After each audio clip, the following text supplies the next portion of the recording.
अजमेर में आज क्या कुछ हुआ आप देखिए हमारे साथ। जवाहरलाल नेहरू चिकित्सालय में एक मरीज की आंखों में रोशनी लौट आई, जिसने अपना जीवन के 30 साल अंधकार में गुजारे थे। इस मरीज की कहानी ने सभी को भावुक कर दिया जब उन्होंने अपनी पीड़ा बताई और सभी की आंखें आंसुओं से भर गईं।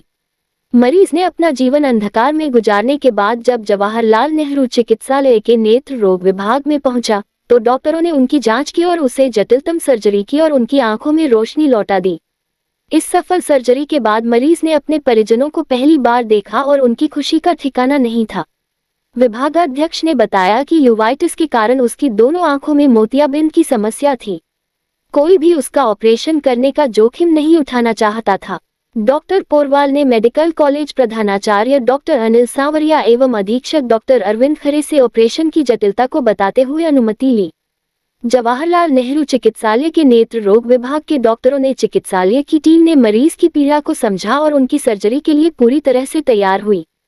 ऑपरेशन टीम में शामिल मुख्य सर्जन डॉक्टर अंकुर कुमार के साथ डॉक्टर गागी अवस्थी, डॉक्टर उत्कर्षा, डॉक्टर सोनू ने प्रोफेसर एवं विभागाध्यक्ष डॉक्टर राकेश पोरवाल सर की देखरेख में जटिल सर्जरी को सफल बनाया। जब मरीज ने अपनी पीड़ा बताई तो सभी की आंखें आंसुओं से भर गईं। यह एक भावनात्मक क्षण था जब मरीज ने अपने परिजनों को पहली बार देखा और उनकी खुशी का वर्णन नहीं किया जा सकता है। अब सर्जरी के बाद वह अपने बेटे, बहू और पोते को पहली बार देख पा रहा है। इस प्रकार जवाहरलाल नेहरू चिकित्सालय ने एक मरीज की जिंदगी बदल दी और उनके जीवन में रोशनी लौटा दी।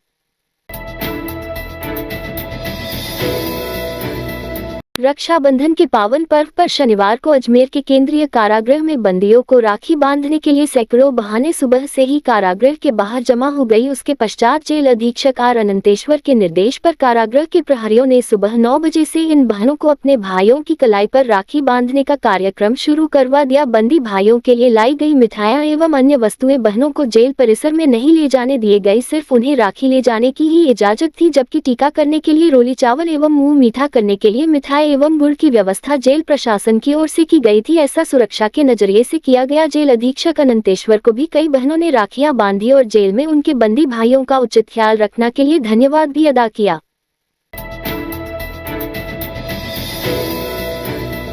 भाई बहन के पवित्र प्यार और अटूट बंधन का पर्व रक्षाबंधन शनिवार को परंपरा, उत्साह एवं उमंग के बीच मनाया गया।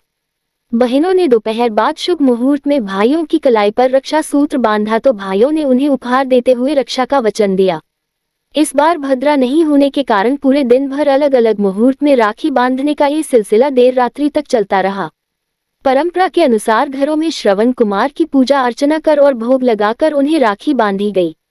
इसके बाद शुभ मुहूर्त में राखी बांधने का सिलसिला शुरू हुआ। बहनें सज-धज कर अपने भाइयों के यहाँ पहुंची और उनकी कलाई पर राखी बांधकर मीठा मुंह कराया तथा श्रीफल भेंट किया।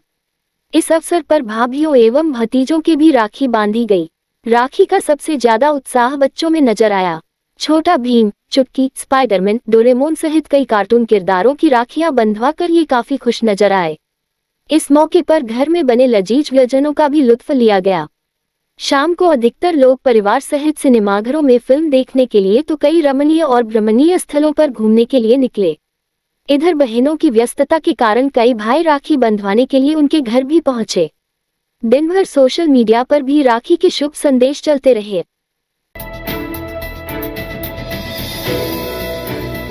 राज्य सरकार द्वारा रक्षाबंधन पर्व पर महिलाओं को रोडवेज की बसों में सफर के लिए दी गई निःशुल्क यात्रा की सुविधा का लाभ लेते हुए महिलाओं ने शनिवार को मुफ्त यात्रा का भरपूर आनंद लिया। रोडवेज प्रबंधन ने महिलाओं के लिए यात्री भार के अनुरूप अतिरिक्त बसों की व्यवस्था भी की। रक्षाबंधन पर महिलाओं को राजस्थान रोडवेज की डीलक्स और साधारण श्रेणी की बसों में निःशुल्क यात्रा की सुविधा दी गई। इस सुविधा का फायदा उठाते हुए महिलाएं अपने भाइयों को राखी बांधने और रिश्तेदारों से मिलने के लिए घरों से निकलीं। बसों में महिलाओं की भीड़ होने की संभावनाओं को देखते हुए भीलवाड़ा, कुचामन, परबतसर, मकराना रूट पर अतिरिक्त बसों का संचालन किया गया। बस स्टैंड पर दोपहर व शाम को महिलाओं की खासी रौनक दिखाई दी। बस स्टैंड पर देर रात तक भीड़ थी। रोडवेज की ग्रामीण रूटों पर संचालित बसों में महिलाओं की संख्या ज्यादा रही।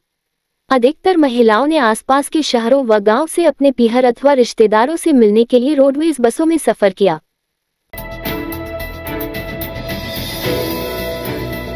गेगला थाना पुलिस ने मादक पदार्थ डोडा चूरा तस्करी करने के आरोप में 2.5 साल से फरार चल रहे एक आरोपी को गिरफ्तार किया है, जिससे पुलिस गहनता से पूछताछ करने में जुटी हुई है।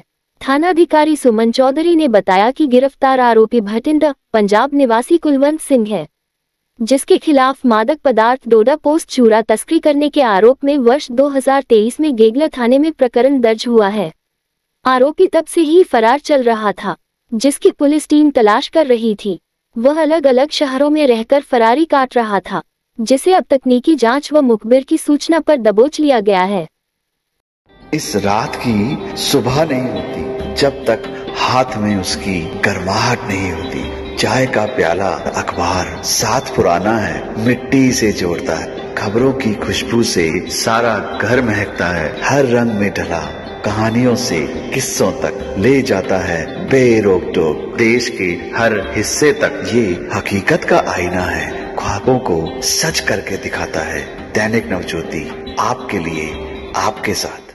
ये थे आज के मुख्य समाचार। विस्तार से जानने के लिए पढ़ते रहिए दैनिक नवज्योति। दैनिक नवज्योति के YouTube चैनल को सब्सक्राइब करें और ताज़ा अपडेट के लिए बेल आइकॉन दबाएं।